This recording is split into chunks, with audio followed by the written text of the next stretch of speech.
하나님의 말씀은 고린도전서 5장 7절에서 8절입니다. 너희는 누룩 없는 자인데 새 덩어리가 되기 위하여 묵은 누룩을 내버리라. 우리의 유월절 양 곧 그리스도께서 희생되셨느니라. 우리의 유월절 양 곧 그리스도께서 희생되셨느니라. 이러므로 우리가 명절을 지키되 묵은 누룩으로도 말고 악하고 악의에 찬 누룩으로도 말고 누룩 없이 오직 순전함과 진실함의 떡으로 하자. 아멘. 올해 그 목표가 관계 중심 전도입니다. 그래서 지난주부터 그 부분을 집중적으로 시리즈로 살펴보기로 하고 지난주에 관계의 중요성에 대해 살펴봤습니다. 아주 중요한 시간이었죠. 그래서 오늘 여러분 주보에 보시는 것처럼 오늘은 그 두 번째 시간으로 관계와 복음전도 혹은 관계를 통한 복음전도에 대해서 살펴보려고 했습니다. 근데 갑자기 설교가 바뀌었습니다. 그러니까 설교가 바뀌게 된 과정이 이렇습니다. 그래서 오늘 설교는 좀 시리어스한 설교라고 제가 말씀드렸는데, 토요일마다 오후 1시에 제가 이렇게 인도에서 같이 이렇게 다시장막 중보기도가 있잖아요. 그러니까 매 시간대별로 여러분들이 틈나시는 대로 하루에 한 차례씩이라도 꼭 나오셔서 오전이면 오전, 새벽이면 새벽, 낮이면 낮, 저녁이면 저녁 이렇게 주님 찾고요. 너무나 중요합니다. 그리고 틈나시는 대로 토요일날 1시에도 같이 오셔서 이렇게 주님 찾고 하나님의 얼굴을 구하는 시간이 되었으면 좋겠습니다. 사실 제가 토요일날 그렇게 섬긴다는 건 쉽지 않습니다. 어제만 하더라도 정말 힘들었습니다.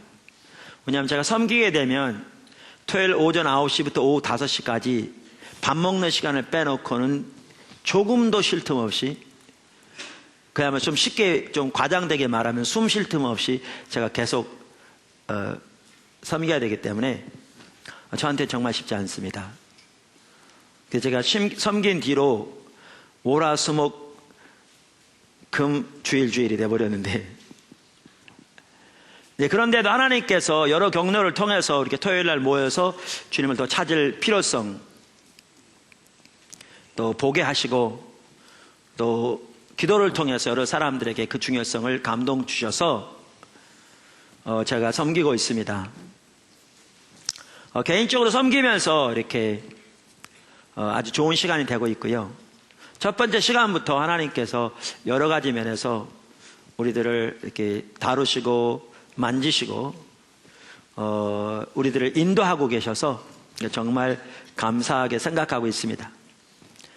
토요일마다 각 분야별로 리더들 모임이 있는데, 제가 여러 차례 말씀드린 대로 리더들이 미리미리 와서 기도에 참석하고 리더 모임에 같이 했으면 좋겠다, 이렇게 여러 차례 광고를 드렸습니다. 왜냐하면 과거에는 리더 모임에 모여도 같이 예배 드리고 시작했는데, 이제는 그 전에 2시간을 걸쳐서 계속 주님을 찾고 구하기 때문에 리더 모임은 그냥 실무적인 일만 하니까 그분만 오면 정말 건조하고 또 주님의 그러한 의중을 잘 모를 수 있거든요. 근데 어제 이렇게 모였는데 어제는 다른 때보다 수가 훨씬 적었습니다.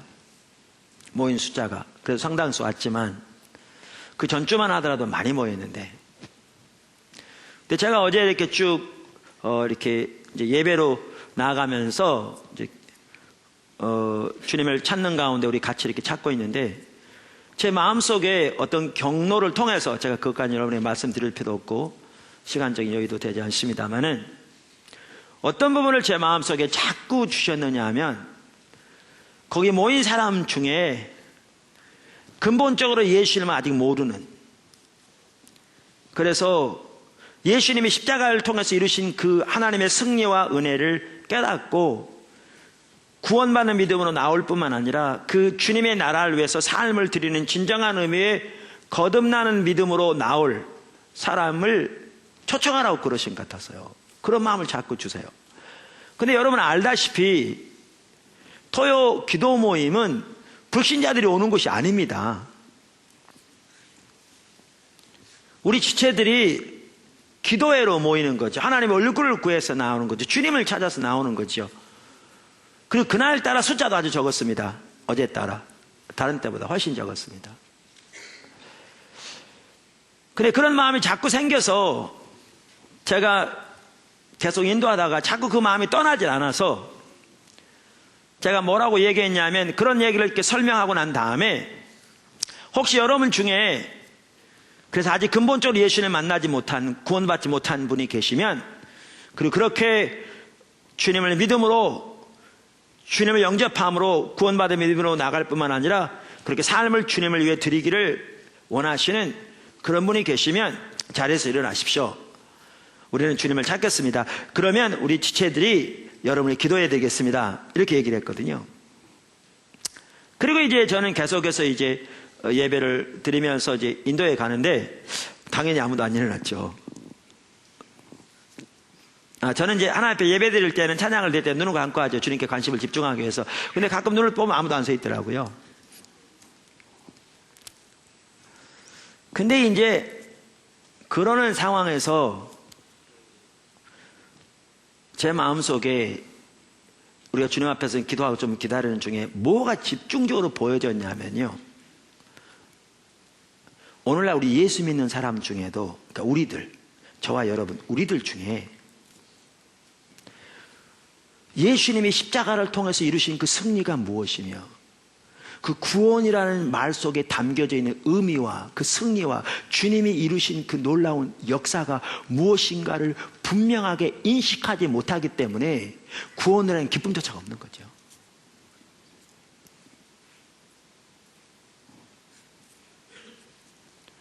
초대교회 당시에는, 초대교회라는 것은 사도행전을 비롯해서 서신서가 쓰여진 그 당시의 대상의 그런 교회들을 말하는 거죠.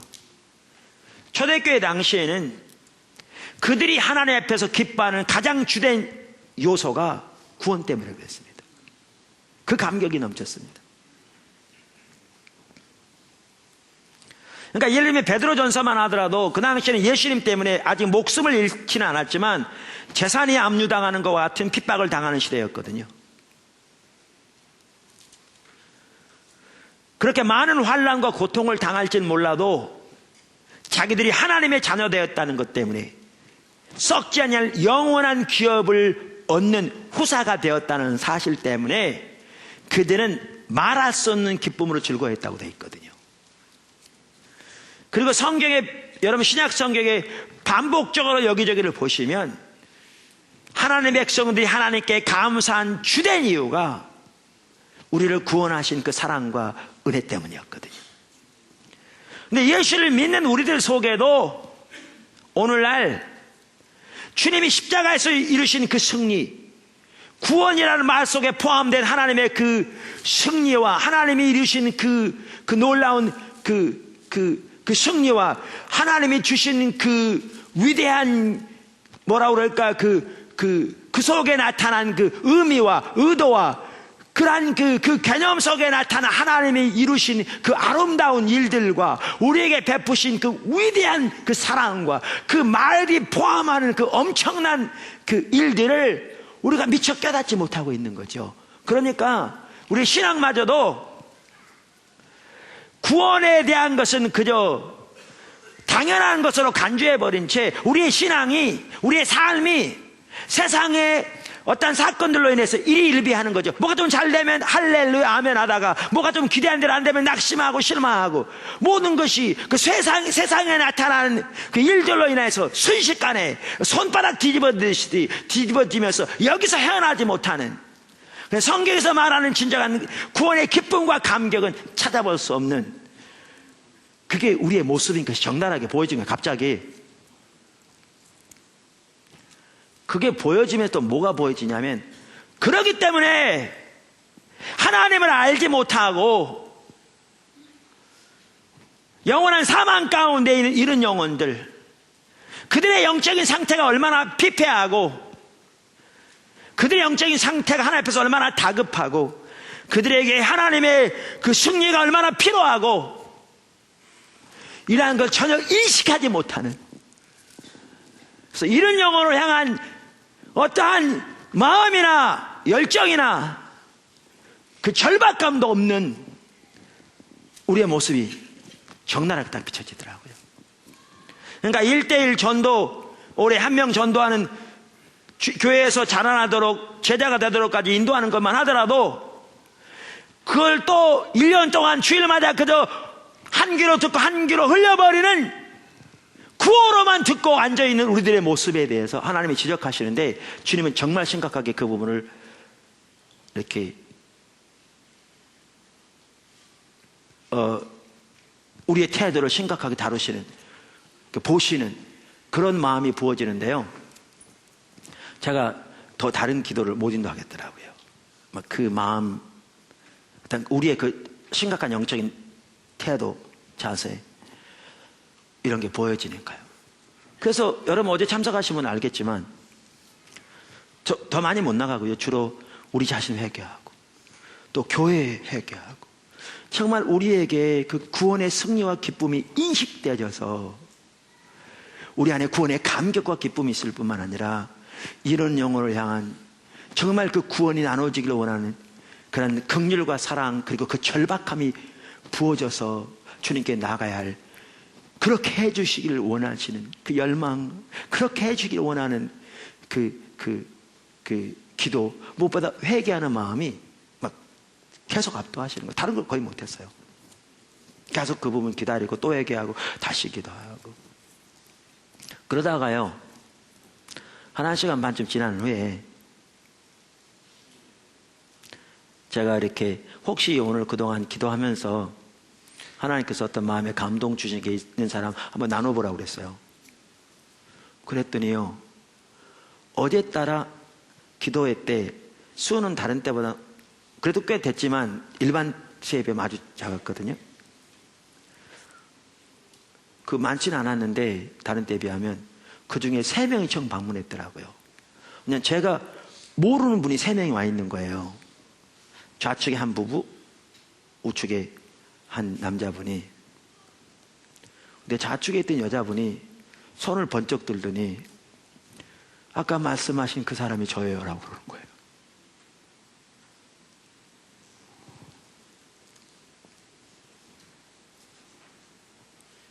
그래서 제가 뒤로 나가라고 그랬어요. 그러면 우리 집들이 도와주겠다고. 나가서 막 울기 시작하더라고요. 그랬더니 오른쪽에 처음 방문했던 그 남자분이 총알같이 뒤로 나가더라고요.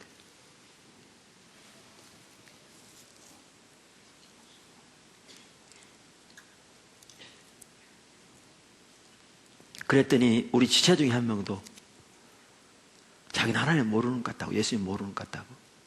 그래서 3명이 1층으로 내려가가지고요, 우리 팀들이 복음 제시하고 기도해주고 그랬어요. 제가 이런 게 하나님이 이 마음을 제 마음속에 계속 부어주시면서 우리의 상태를 이렇게 보여지는데, 저도 거기에서 크게 벗어난 것 같지 않고 한편으로 보면 이게 부어지는데, 우리가 이런 상태로 관계 중심 전도를 계속 살펴봐봐야 그거는 또 하나 이론적인 지식 듣고 한쪽으로 듣고 한쪽으로 흘리는, 그저 우리의 관계적인 면에서는 올바로 돌이킬지 모르지만 그것이 전도로 이어지는 것은 전혀 되지 않을, 그게 보여지더라고요. 그래서 주보는 어제 다 이미 나왔는데 갑자기 어제 저녁에 설교를 바꿨습니다. 그래서 몇 달이 걸릴지 모르겠어요. 앞으로 짧은 시간은 아닐 것 같아요. 앞으로 수개월에 걸쳐서 집중적으로 뭐를 살펴보려고 하느냐면 하나님의 구원이 의미하는 바를 살펴보려고 합니다.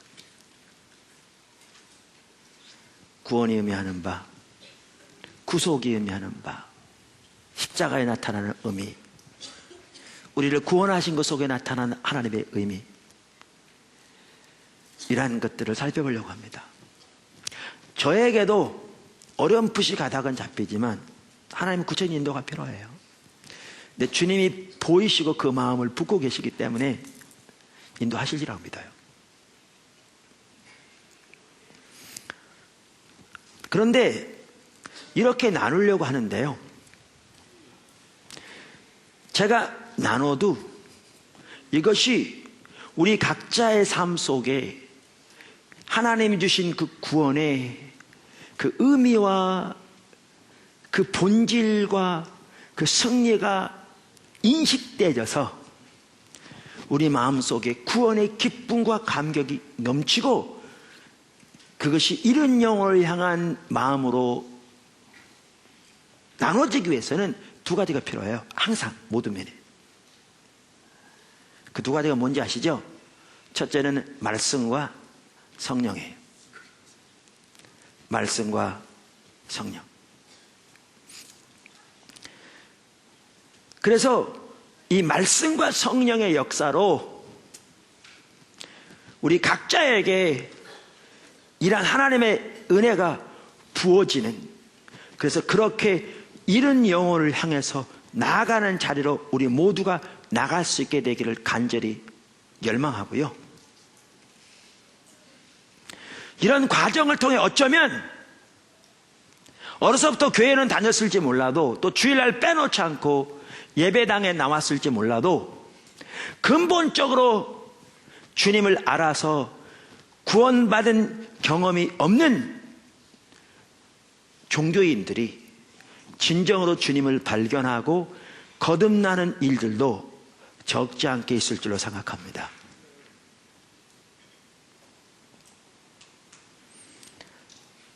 그래서 제가 나눈 대로 우리에게 그러한 은혜가 부어지려면 말씀과 성령의 조화가 필요한데, 저는 말씀으로 나눌 겁니다. 그런데 이것을 여러분 삶 속에 깨닫게 해주신 것은 하나님께서 성령으로만 하셔야 돼요. 근데 성령으로 하시기 위해 하나님만이 하셔야 되지만, 우리 편에서는 하나님의 은혜를 사모하고 갈망하고 하나님의 은혜를 원하고 주님을 찾는 그 자세가 반드시 있어야 우리 삶 속에 그 일들이 일어나지요. 그래서 그렇게 되기를 축원합니다. 여러분, 말씀과 성령이 같이 가야 한다는 게 무슨 말이냐면요, 이 말입니다. 여러분, 우선 우리 구원만 하더라도, 제가 오늘 설교를 들어가기 전에 이 부분을 좀 먼저 나눕니다. 왜냐하면 이 시리즈를 통해서 우리가 어떻게 하나님의 은혜가 우리 삶 속에 보여지고 깨달아져서 우리 삶 속에 구원의 기쁨과 감격이 넘치는 자리로 나가려면 하나님의 은혜가 필요한 걸 깨닫고 우리가 그 은혜를 구하여 서야 되기 때문에 이 부분을 나누려고 합니다. 왜냐하면 제가 이 시리즈를 아무리 전해도 전혀 어떤 사람은 그것이 전혀 자기와는 상관없는 말이 될 수 있을 뿐만 아니라 이 시리즈가 끝난 다음에도 이만큼의 전혀 변화도 없을 수 있고, 그 모든 과정에서도 전혀 관심도 없을 수 있기 때문에 그렇습니다. 그래서 그 부분을 좀 보기 원합니다. 먼저 말씀드린 대로 우리의 구원만 하더라도 그렇고 하나님의 그 구원의 은혜가 우리에게 깨달아지기 위해서 그렇고 모든 것은 항상 말씀으로 전파됩니다. 말씀으로. 여러분, 그래서 베드로전서 1장 23절에 이렇게 말합니다. 너희가 거듭난 것은 썩어질 씨로 된 것이 아니요 썩지 아니할 씨로 된 것이니 살아있고 항상 있는 하나님의 말씀으로 되었느니라. 우리의 거듭난 것만 하더라도 하나님의 말씀으로 되어집니다. 그러나 늘 말씀드린 대로 하나님의 말씀으로 되어지되 그것이 우리 각자에게 효력이 있기 위해서는 하나님의 성령께서 우리의 마음을 열어주셔서 보게 해주셔야 합니다. 보게 해주셔야 합니다. 그래서 말씀과 성령의 조화가 같이 가야 되는 거죠. 그래서 에베소서 1장은 이렇게 말합니다. 그 성령에 대한 부분에 대해서 볼 수 있는 부분이죠.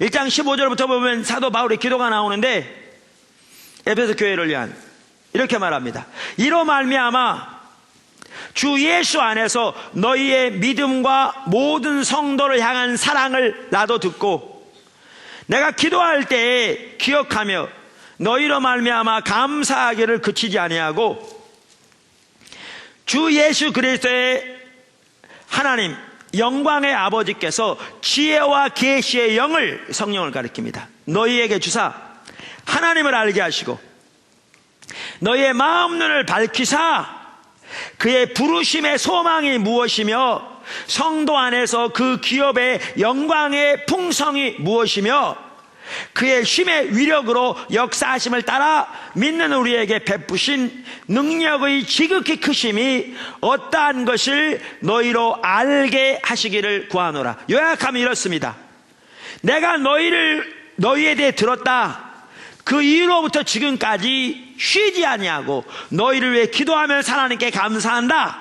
그러면서 뭐라 그러냐면 하나님께서 너희에게 지혜와 계시의 영을 주셔서 너희로 하여금 하나님을 알게 해주시기를 구한다.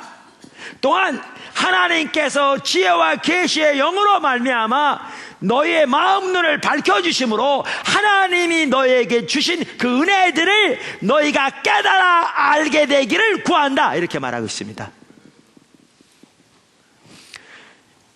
그러니까 우리의 구원만 하더라도 복음이 전파될 때에 말씀으로 전파됩니다. 말씀으로. 여러분 잘못 이해하는 경우가 있는데요. 제가 복음은 인격체라 그랬잖아요. 복음은 십자가에 관한 몇 가지 이론이 아니라 십자가에 못 박힌 예수 그리스도 그분이 복음이라 이렇게 말씀드렸죠. 그래서 고린도서 1장 23절에서 사도 바울은 말하기를 우리는 십자가에 못 박힌 그리스도를 전하니 1장 24절 그리스도는 하나님의 지혜니요 하나님의 능력이라.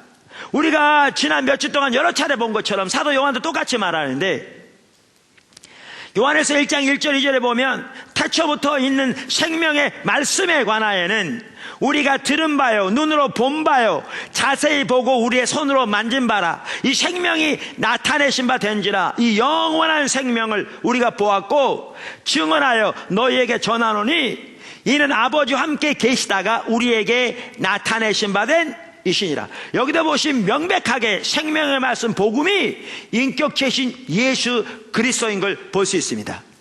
그런데 여러분 기억하실 것은 예수 그리스도가 증거될 때 말씀으로 전파됩니다. 말씀으로. 인격체신 예수 그리스도를 증거한다고 해서 부활하신 예수님을 모셔다가 여러분 눈에 보이도록 그분을 내볼 수 있는 게 아닙니다. 아니면 우리가 타임머신을 타고 과거로 돌아가서 예수님의 행적을 찍어다가 십자가 부활을 찍어다가 오늘날 보여주는 것이 복음을 전하는 것이 아닙니다. 설령 그렇게 이건 과학적으로 불가능한 일이지만 아직까지 앞으로 모르겠지만 그러나 과거로 돌아가서 찍어다가 보여준다고 해도 그거는 복음이 아닙니다. 복음은 말씀으로 전파됩니다. 말씀으로. 그래서 고린도서 15장에서 사도 바울은 자기가 전한 복음에 대해서 이렇게 말하죠. 우리가 흔히 부활장이라고 하는 장인데 내가 받은 것은 그러니까 유전을 통해 물려받은 걸 말합니다. 내가 받은 것을 너희에게 전하였노니 이는 성경대로 그리스도께서 우리 죄를 위하여 죽으시고 장사 지낸 바 되었다가 성경대로 사흘 만에 다시 살아나사. 복음은 말씀으로 증거됩니다. 아멘. 근데 아까도 말씀드린 대로 거기에서만 끝나면 이론적인 지식에 불과합니다. 말씀으로 증거되되 이 말씀을 통해서 인격체신 예수 그리스도가 우리 각자에게 선명히 비춰지려면 성령의 조명이 필수입니다. 그래서 우리의 신앙을 예수님과의 하나님과의 사귐이라고 말하고 있는 겁니다. 이 부분을 잘 볼 수 있는 구절이 어디냐? 고린도서 4장입니다. 고린도서 4장은 사도 바울이 이방인들에게 복음을 전하는 것에 대해서 말하는 구절입니다. 그러면서 5절을 보십시오. 우리는 우리를 전파하는 것이 아니라 오직 그리스도 예수의 주 되신 것과 또 예수를 위하여 우리가 너희의 종된 것을 전파함이라. 여러분 여기에 보시면요, 우리말 번역은 이 부분에 명확하지 않습니다. 근데 영어 NIV 성경을 보면 좀 더 낫고요, 헬라어를 번역한다면 이렇게 번역할 수 있습니다. 우리는 우리를 전파하는 것이 아니다. 우리는 예수 그리스도를 주로 전한다. 그리고 우리는 예수 그리스도로 인하여 너희의 종일 뿐이다. 이렇게 말합니다. 그러니까 사도 바울은 예수 그리스도를 전했습니다. 근데 뭘로? 말씀으로 전했습니다. 말씀으로. 우리가 구원받는 것이 살아있는 말씀으로 되었다고 그랬습니다. 자, 그럼 보십시오. 이렇게 말씀으로 예수 이름을 전하고 난 다음에 6절에 뭐라고 그랬느냐? 그 다음 절. 어두운 데서 빛이 빛이라 말씀하셨던 그 하나님께서 예수 그리스도의 얼굴에 있는 하나님의 영광을 아는 빛을 우리 마음에 비추셨느니라. 여기 보십시오. 어두운 데서 빛이 빛이라 말씀하셨던 하나님이 뭘 말합니까? 창세기 1장 태초에 모든 것이 공허하고 흑암 가운데 있을 때에 창조주 하나님이 빛이 있으라 그랬더니 빛이 있었죠. 지금 그걸 언급하고 있는 겁니다. 흑암 가운데서 빛이 있으라 말씀하심으로써 빛을 창조하신 그 하나님이 그 뜻이에요. 사도 바울이 말씀을 가지고 예수 그리스도를 전할 때 창조의 하나님이 아까 뭐죠? 예배서 1장에 말한 것처럼 성령을 통해 듣는 사람들의 마음눈을 밝혀주심으로 그들의 마음눈을 열어 예수 그리스도의 얼굴에 있는 하나님의 영광을 아는 빛을 저들에게 비추셨다 그 말입니다. 이게 구원입니다. 복음이 말씀으로 전파되어질 때에 하나님께서 듣는 사람들의 마음눈을 열어서 성령을 통해 그들 위해 십자가에 돌아가신 하나님의 아들 예수, 그리고 예수를 통한 하나님을 저들에게 알게 하셨다 그 말이에요. 이게 구원받는 믿음입니다. 근데 무서운 말이 있습니다. 그 후에 보면 3절에 이렇게 말합니다. 만일 우리의 복음이 가리웠으면 망하는 자들에게 가리운 것이라. 이 복음의 빛이 가리웠으면 그 망하는 자들에게 가리워진 것이라. 그러면서 뭐라고 말하느냐? 그 중에 이 세상 신은 누군가? 사단입니다. 사단이 믿지 아니하는 자들의 마음을 혼미케 하여 그리스도의 영광의 복음의 광채가 비치지 못하게 하미니 그리스도는 하나님의 형상이니라. 말씀으로 전파되는데, 말씀으로 전파될 때 하나님께서 성령으로 역사하사 듣는 자들의 마음을 열으심으로 그 말씀을 통해 살아계신 하나님의 아들 예수 그리스도를 발견하게 하시는 것이 성령님의 역사인데, 이 빛이 가려졌다면 그 망하는 자들이 가려진 거라는 거죠. 무서운 얘기입니다. 사단에 가려운 거죠. 제가 왜 이 얘기를 나누냐면, 구원의 그 승리와 구원 속에 나타난 하나님의 놀라운 역사, 그 승리, 그 비밀, 그 사랑, 말씀을 가지고 살펴볼 겁니다.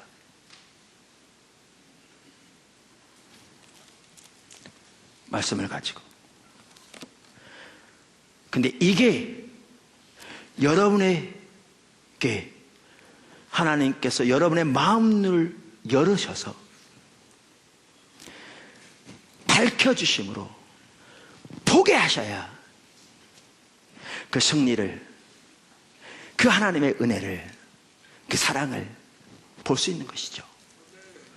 그러니까 그렇게 돼야 그 마음속에 감격도, 기쁨도, 감사도 넘치게 될 것이고, 우리가 살펴볼 그 목적대로 그렇게 되어지는데, 이게 가려진다면 그건 사단이 가려진 거라는, 사단이 가려운 거라는 겁니다. 이거는 구원받는 믿음에 대해서 말하는 것이 아니기 때문에 이 구절을 직접적으로 말할 수 있을지 모르지만, 구원받는 믿음에 대해서는 이 구절을 말하기를, 그게 가려진다면 그것은 망하는 자들에게 가려진 것이라 이렇게 말합니다.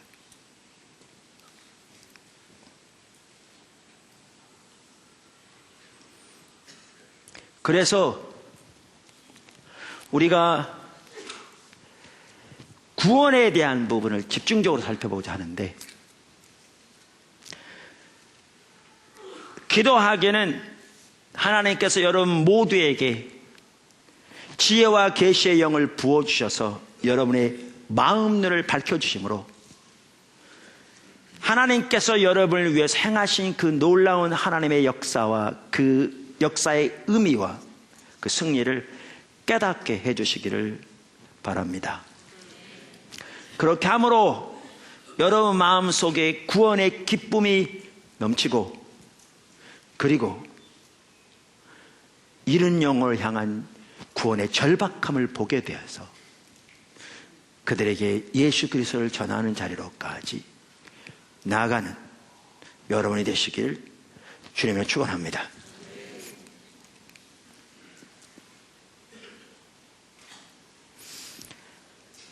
오늘 첫 번째 시간으로 살펴보려고 하는 것은, 시간이 많이 갔기 때문에 제가 길게 못 살펴봅니다. 근데 다음 주에 이어서 살펴볼 것이고요. 구약의 이스라엘 백성들에 대한 유월절의 의미를 잠시 살펴보려고 하고요.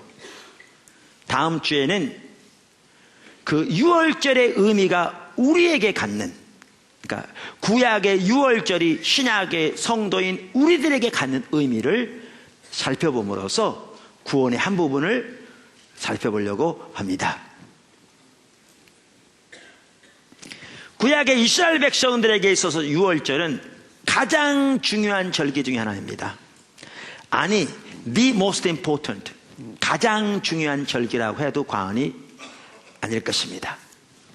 거기에는 중요한 의미가 담겨 있습니다.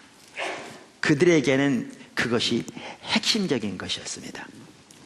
제가요, 갑자기 설교를 바꾸는 바람에 아까도 말씀드린 대로 어제 또 엄청 피곤하고 그런 상태에서 그랬는데, 제가 그러니까 충분한 시간을 여기저기를 다 못 봤다 할지라도 제가 본 구절들만 보더라도요, 구약에 보면 반복적으로, 이따도 보겠습니다만은, 성경은 그 이스라엘 백성들에게 유월절을 기념하고 기억하라고 반복적으로 강조하세요. 심지어 얼마큼 강조하시냐면, 너의 손에다 손목에 메고 미간에 붙일 만큼, 그만큼 기억하고 기념하라고 했어요. 그 영어로 쓴 게 다른 곳이 어디죠? 오직 여호와는 하나이신 여호와시니 너희는 마음과 뜻과 성품을 다하여 주 너의 하나님을 사랑할 것이요, 이렇게 말했는데, 이것을 자녀에게 가르칠 뿐만 아니라 손목에 메고 머리에 붙이고 문설주에 붙이라고 그랬어요. 왜? 그것이 가장 중요한 하나님의 계명으로서 그것을 잃어버리면 절대로 안 되기 때문에, 무엇보다 가장 첫째 되는 것이 가장 우선적인 것이기 때문에, 그래서 예수님께서도 서기관이 와서 가장 큰 계명이 뭐냐고 물을 때에 바로 그 우리가 쉐마라고 말하는 그 계명을 말씀하시면서 신명기 6장 4절에 나오는 그것이 가장 큰 계명이라고 답변하셨죠. 서기관들은 실제로 그 당시 옷을 보면 이렇게 노끈으로 해가지고 상자가 달렸다니까. 여기가요, 이게 경문이에요. 경문에 차를 넓게 하고 그랬잖아요. 근데 제가 어떻게 해서 보게 됐냐면요, 그 영국 사역을 마치고 이제 영국 시내를 관광하는 때가 있었어요. 사역 마치고. 그랬더니 거기 영국 시내에 보면 요한웨슬레가 사역했던 곳이 있습니다. 거기 사역했잖아요. 그래서 거기서 감리교 빌딩이 있어요. 거기 요한웨슬레 동상도 있고 무덤도 있고.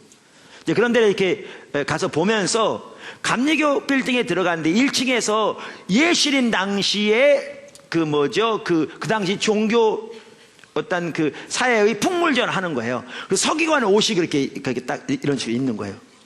거기 보니까 이런 박스가 달려 있더라고요. 이렇게 딱 매가지고. 이게 경문이라는 건데, 경문에 차를 넓게 한다는 말은 뭐냐 하면요, 그 당시 일부 서기관들은 자기가 더 경건하다는 걸 보여주기 위해서 이걸 크게 했어요. 근데 그 속에 뭐가 들어있는지 아세요? 아까 그 구절. 들으라 이스라엘아, 여호와는 오직 하나이신 여호와시니. 이만큼 소중히 여기라고 했어요. 근데 이따 보시면 알겠지만요, 하나님께서 유월절을 저들에게 기념하라 그러면서 손목에 메고 다니고 이마에 기호로 삼을 만큼 그렇게 하라고 그랬어요. 여러분, 이게 뭘 의미한 줄 아세요? 유월절에 나타난 하나님의 승리와 하나님의 의도와 의미를 하나님의 백성들이 잊어서는 안 된다는 겁니다. 오늘날로 말하면 십자가에 나타난, 우리의 구원에 나타난 하나님의 승리와 의미와 의도와 그 사랑을 잊어서는 안 된다는 겁니다. 우리의 손목에 맬 만큼, 이마에 붙일 만큼. 그래야 승리하는 삶을 살 수 있습니다.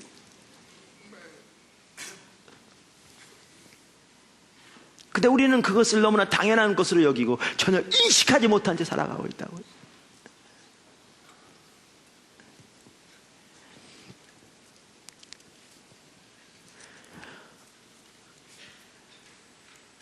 그만큼 유월절을 중요시 여기라고 말하고 있습니다. 그 의미를 기억하시고 그만큼 중요해서. 자, 시간이 많이 지났기 때문에 간단히 그냥 요약해서 해야 될 것 같습니다. 첫째, 유월절의 기원. 유월절은 어떻게 생긴 거죠? 제가 일부 예배 때는 좀 더 자세히 설명을 했는데 지금 시간이 많이 지나서 간단히 요약할 수밖에 없겠습니다. 하나님께서 모세를 애굽에 보냈습니다. 그러면서 19가지 재앙을 내렸으나 이 재앙 하나하나가 그 당시 애굽 신들에 대한 하나님의 심판이었습니다.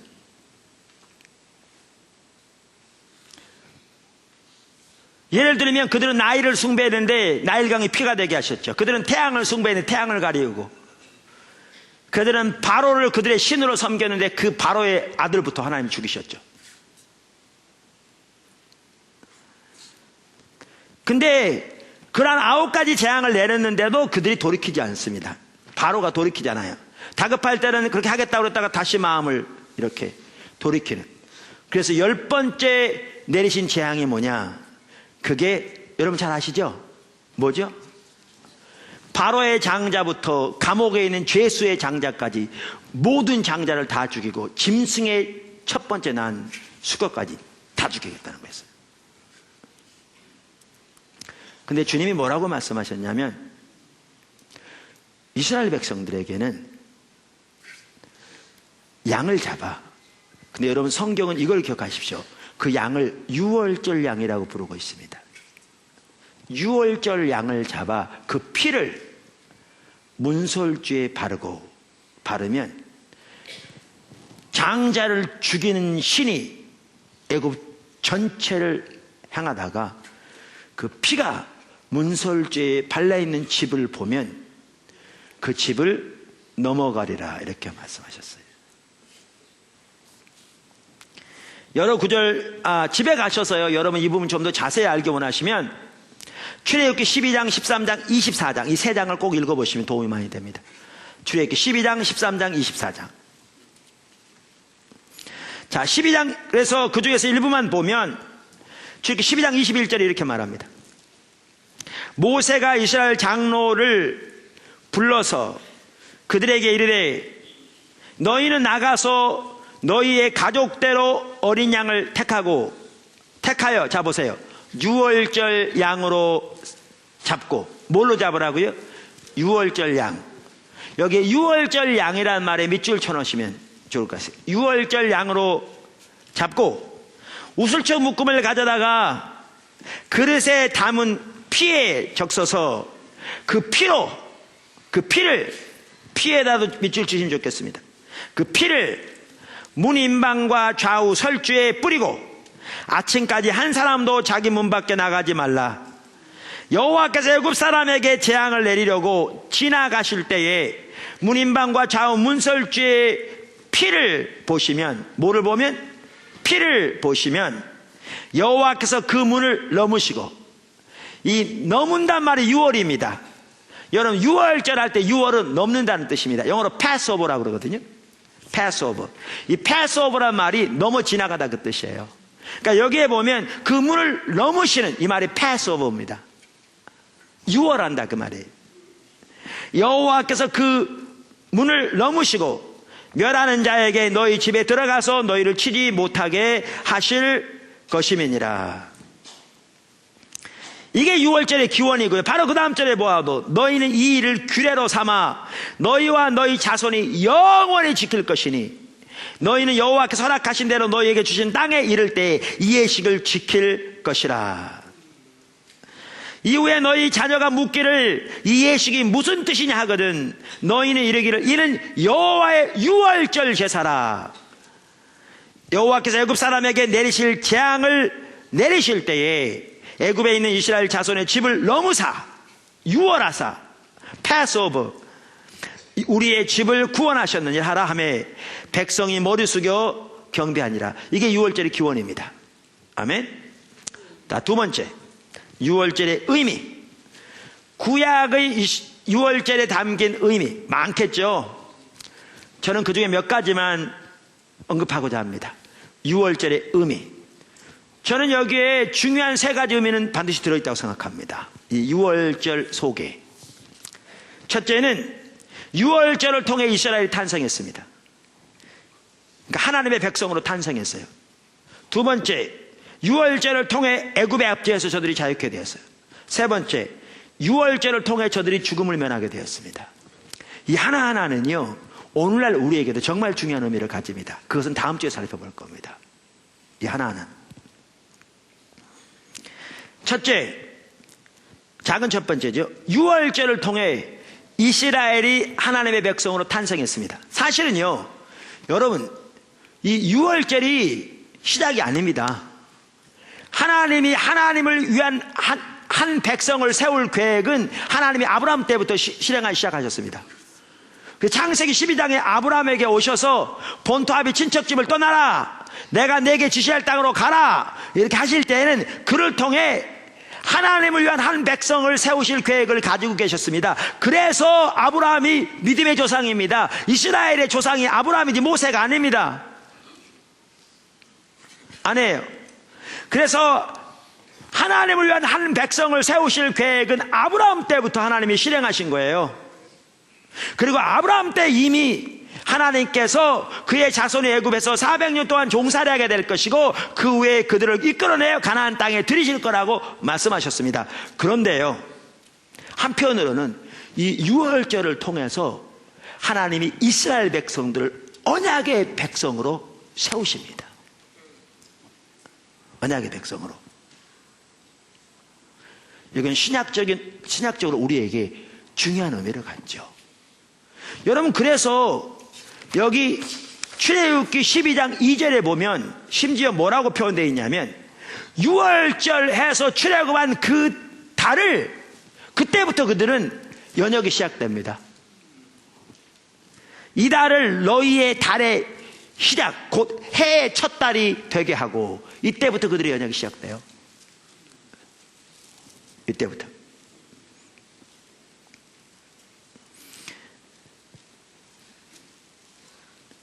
그리고 이렇게 출애굽한 이들을 아까도 말씀드린 하나님께서 출애굽기 24장에서 언약을 세우십니다. 그들과 함께. 그래서 언약의 백성으로 세우시죠.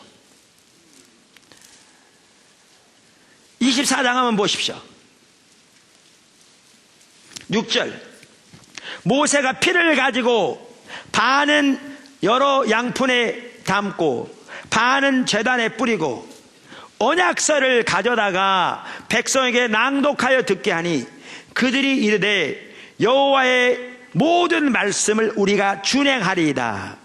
모세가 그 피를 가지고 백성에게 뿌리며 이르되 이는 여호와께서 이 모든 말씀에 대하여 너희와 세우신 언약의 피니라.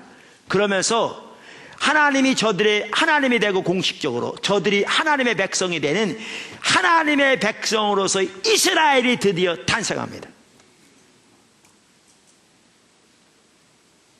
6월절은 하나님의 백성 이스라엘의 탄생을 알리는 것이기도 하다고 저는 믿습니다. 신학적인 관점에서 우리에게도 중요한 의미를 가집니다. 아멘. 근데요, 여기 한 가지 그냥 지나가는 것으로 출애굽기 24장을 좀 보면 좋겠어요.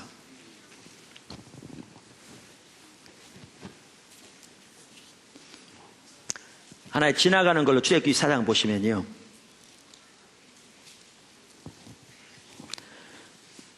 하나님께서 약속하신 대로 애굽에서 이스라엘 백성들을 건져다가 시내산 함까지 인도하셨습니다. 그리고 거기에서 언약을 세우세요. 그렇죠? 근데 조금 전에 나올 텐데 아까 6월절의 양에 있어서 아주 중요한 한 가지가 뭐라고요? 피입니다. 피. 그 다음에 여기 24장에서도 언약을 세우시는데 뭐를 가지고 그 언약을 임봉하셨죠? 피를 가지고 임봉하셨습니다. 그러니까 언약의 핵심은 피로 임봉한 겁니다. 하나는. 또 언약의 한 핵심이 뭔지 아세요? 언약서입니다. 여기 보세요. 모세가 피를 가지고 반은 여러 양푼에 담고 반은 제단에 뿌리고, 아까 읽었죠? 언약서를 가져다가 백성에게 낭독하여 듣게 하니 그들이 여호와의 모든 말씀을 우리가 준행하리이다. 언약서가 뭐냐? 어떤 주석학자가 이렇게 썼더라고요. 언약서. 모세가 백성들과 더불어 십계명을 받은 이어 시내산에서 백성들을 대표하여 단독으로 하나님으로부터 받은 말씀과 율례를 가리킨다. 그러면서 출애굽기 20장 22절에서 23장 33절에 나오는 그 하나님의 율법을 가리킨다. 이렇게 말했더라고요. 여기 보십시오. 하나님, 천지를 창조하신 하나님이 우리 하나님이 되고 우리 하나님의 백성이 되는 이 언약의 관계의 핵심은 피입니다. 이스라엘도 그랬습니다. 피입니다. 근데 또 하나의 핵심이 뭐냐? 언약서 말씀입니다. 오늘날 신약적인 관점에서는 하나님의 말씀입니다. 그 당시 대국이 속국과 언약을 맺을 때 조건들을 대국의 왕이 제시하고 속국이 그것을 받아들이는 조건 하에서 언약이 세워진 것처럼 천지를 창조하신 만군의 여호와 하나님이 언약서를 우리에게 주시면서 이 언약서를 토대로 언약을 세우신 겁니다. 그래서 그 당시에 하나님의 백성이 주의 말씀대로 준행하리이다 이렇게 말했죠. 여러분이 성경은 언약의 백성으로서 우리가 지켜야 할 하나님의 언약의 기준입니다. 이 성경의 토대 위에 피로 언약이 세워진 겁니다. 그 피는 조금 이따 보시겠지만 오늘날 우리의 관점에서 보면 예수 그리스도의 피로 인하여 새 언약이 세워진 거죠. 근데 여기에 저는 끝나지 않는다고 생각합니다. 이 언약 속에 한 가지 중요한 것이 있습니다. 여러분들이 집에 가셔서 출애굽기 20장부터 48장까지 한번 읽어보시면 너무나 선명하게 보입니다. 주의깊게 안 읽어봐도 조그만 주의를 가지고 어떻게 보면 대강 정도로 읽어봐도 눈에 확연하게 들어올 만큼 분명한 가지가 보입니다. 하나님께서 이스라엘 백성들을 출애굽시켜서 시내산에 데려오셨습니다. 데려오신 다음에 언약을 주기 전에 지금 집중적으로 뭐 하셨느냐? 모세를 하나님 앞으로 인도하셔서 하나님이 이들에게 율법을 주십니다. 십계명부터 언약서를 주신다고요. 그 기준을 주신다고요. 말씀을. 그리고 아까도 말한 대로 피로 임봉하되 말씀의 토대 위에서, 언약서의 토대 위에서 언약이 세워집니다. 근데 거기서 끝나지 않습니다. 이게 되어진 다음부터 집중적으로 뭐 하는지 아세요? 출애굽기 마지막까지 성막을 지을 걸 말씀하십니다. 성막을 지을 걸. 그러면서 출애굽기에 보면 성막이 세워지면 바로 그 번제단 앞에서 하나님이 그들에게 말씀하시고 그들을 만나주시고 그들을 인도하실 거라고 말하고, 성막이 완성되었을 때 하나님께서 영광 중에 임하셔서 그 가운데 그들 가운데 거하시며 그들 가운데 운행하십니다. 그들을 앞서가십니다. 그들을 지도하십니다. 그들을 도우십니다. 그들을 위해 역사하십니다. 이게 언약 속에 포함된 너무나 중요한 한 가지 내용입니다. 그래서 구약시대만 하더라도 우리가 여러 번 살펴본 것처럼 학개시대 이스라엘 백성들이 아무리 바벨론 포로에 돌아왔어도 성막이 세워지기 전에는 하나님의 약속이 아직 성취되지 않은 것으로 이해하고 있습니다. 왜? 그분이 성막이 세워져야 그분이 오셔서 그들 가운데 거하시며 그들 가운데 운행하실 것이기 때문에, 그들을 지도하시고 그들을 인도하시고 그들을 도우시고 그들을 통해 역사하실 것이기 때문에, 그래야 그들 가운데 하나님의 백성으로서의 하나님의 생명이 넘칠 것이기 때문에. 근데 신약 성경에 보면 명백하게 교회가 하나님의 성전이 되었다고 말합니다. 그러면서 구약에 약속한 것처럼 내가 너희 가운데 거하여 두루 행하여 나는 너희 하나님이 되고 너희는 내 백성이 되리란 그 말씀대로 교회가 성막이 되었다고, 성전이 되었다고 고린도서 6장에 말씀하십니다. 여기도 보시면 이 언약 속에 하나님이 우리 하나님이 되시고 우리가 하나님의 백성이 되는 언약 속에 하나님이 우리 가운데 거하시며 우리 가운데 두루 행하시고 우리 가운데 역사하시는 것이 포함되어 있습니다. 언약은 피로 봉인됩니다. 그리스도의 피로 봉인되었습니다. 새 언약. 언약의 토대는 하나님의 말씀입니다. 그런데 언약의 약속 중에 하나는 천지를 창조하신 만군의 여호와가 우리 가운데 오셔서 거하시며 우리 가운데 두루 행하시며 우리를 지도하시며 인도하시며 우리를 위해 싸우시며 우리를 도우시며 우리를 통해 하나님의 역사를 이루어 가시는, 이것이 언약의 내용 중에 포함되는 핵심적인 내용입니다. 이것이 출애굽기 전체가 명명백백하게 우리에게 보여주는 바입니다. 이게 구약에 그랬을 뿐만 아니고요, 이 모든 것의 완성은 신약입니다. 그러니까 생각해 보세요. 그게 우리의 신앙이에요. 그게 언약이라고요. 천지를 창조하신 만군의 여호와가 우리와 세우신 언약이라고요. 신학적인 관점에서 앞으로 더 보겠지만, 이처럼 유월절을 통해 하나님의 백성이 탄생했습니다. 두 번째, 유월절을 통해 이스라엘 백성들이 애굽의 압제에서 자유케 되었습니다. 빨리 지나가야겠죠? 출애굽기 13장 3절, 모세가 백성에 이르되 너희는 애굽 곧 종되었던 집에서 나온 그날을 기념하여 유교봉을 먹지 말라. 여호와께서 그의 손의 권능으로 너희를 그곳으로 인도하여 냈습니다. 예. 출애굽기 13장 14절 이하도 마찬가지입니다. 그래서 건져냈다. 그러면서 16절에 보면 이것이 내 손의 기호와 내 미간의 표가 되리라. 그만큼 기념하라 그 말이에요. 이는 여호와께서 그 손의 권능으로 우리를 애굽에서 인도하여 내셨습니다. 여러분, 신약적인 관점에서는 이거는 사단과 죄와 사망의 쇠락에서 우리를 건져내셨다는 말입니다. 그 다음에 세 번째, 그들에게 유월절을 통해 그들이 죽임을 면하게 되었습니다. 장자를 죽이는 그 여호와의 신이 혹은 그 여호와의 보내신 사자가 온 애굽을 운행할 때에 문설주의 피가 묻힌 그 집은 유월했습니다. 우리에게도 의미가 깊습니다. 한 가지만 살펴보면 마칠 텐데, 이 구약의 유월절이 신약시대에 사는 우리들에게 왜 의미가 있는가? 왜 의미가 있는가? 자, 여기 한 구절만 보십시오. 오늘 읽었던 본문입니다. 뭐라고 되어 있죠? 오늘 본문에 고린도전서 아까 읽었던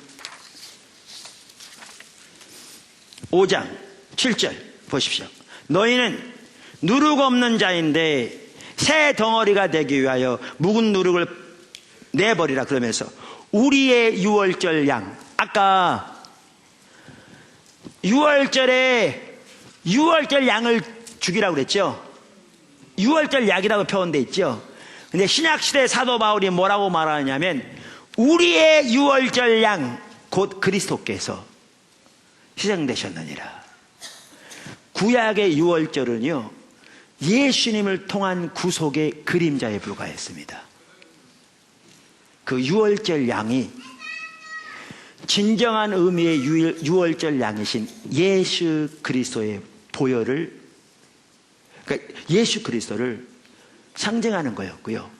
그 유월절 양의 피로서, 그리고 피로서 언약이 봉인된 것처럼 유월절 양인 예수 그리스도가 십자가에서 희생되심으로써 그 피로 우리가 하나님의 백성이 되고, 우리가 자유케 되고, 우리가 죽음을 면하게 되고, 우리가 하나님의 언약의 백성이 된 것입니다.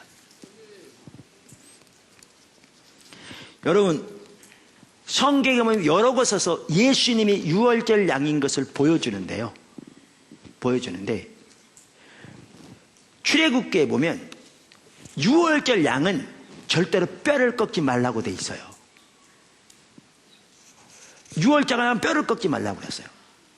그랬더니 여러분, 요한복음에 보면 예수님이 십자가에 못 박혀 돌아가실 때, 그때가 유대인의 절기라 빨리 죽지 않으면 뼈를 꺾어서 죽여서 내리기 위해서 예수님의 양편에는 강도는 뼈를 꺾어 내렸는데, 예수님의 뼈는 전혀 꺾지 않고 그 창으로 심장을 찔러 물과 피가 쏟아지게 했다. 예수님이 이미 죽은 후였죠.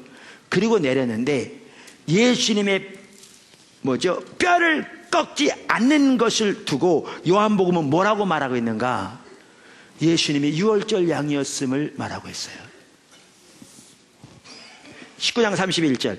이날은 준비일이라 유대인들이 그 안식일이 큰 날이므로 그 안식일에 시체들을 십자가에 두지 아니하려 하여 빌라도에게 그들의 다리를 꺾어 시체를 치워달라 하니, 군인들이 가서 예수 함께 못 박힌 첫째 사람과 또 그 다른 사람의 다리를 꺾고 예수께 이르러서는 이미 죽은 것을 보고 다리를 꺾지 아니하고, 그중 한 군인이 창으로 옆구리를 찌르니 그 피와 물이 나오더라. 이를 본 자가 증언하였으니 그 증언이 참이라. 그가 자기의 말하는 것이 참인 줄 알고 너희도 믿게 하려 함이니라. 이 일이 일어난 것은 그 뼈가 하나도 꺾이지 아니하리라 한 성경을 응하게 하려 함이라.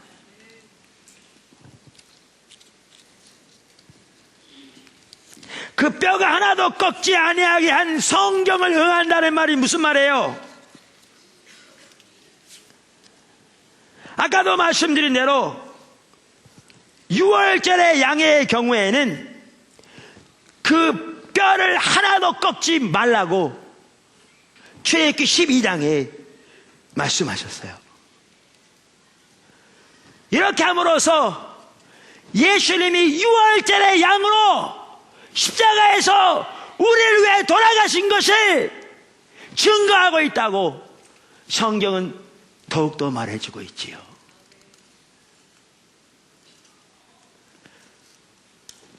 유월절의 핵심은 유월절 양의 죽음과 그 피였는데, 유월절 양이신 예수 그리스도가 십자가에서 못 박혀 피를 쏟으심으로 유월절의 양으로 돌아가심으로 구약의 유월절 사건을 통해 그림자로 보여진 하나님의 백성의 구속이 일어나게 된 것입니다.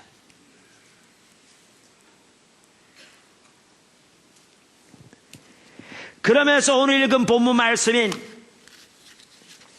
고린도전서 5장 7절에서 사도 바울은 우리의 유월절 양 곧 그리스도께서 희생되셨느니라 이렇게 말하고 있습니다. 우리가 예수님의 구속에 대해서 우리의 구원에 살펴보는 이 시리즈를 통해서 하나님이 예수님을 통해 이루신 그 놀라운 승리와 구속의 그 비밀과 승리를 더 깨닫게 되기 바라고, 그로 인해 우리 마음속에 주님의 구원을 하는 기쁨과 감격이 넘치기를 원하며, 더 나아가 이런 영혼을 향한 우리의 긍휼과 그들의 상태에 절박감 회복되어서 주의 복음을 그들에게 증거하는 자로 나가는 저와 여러분이 되기를 주님의 이름으로 축원합니다. 기도하겠습니다.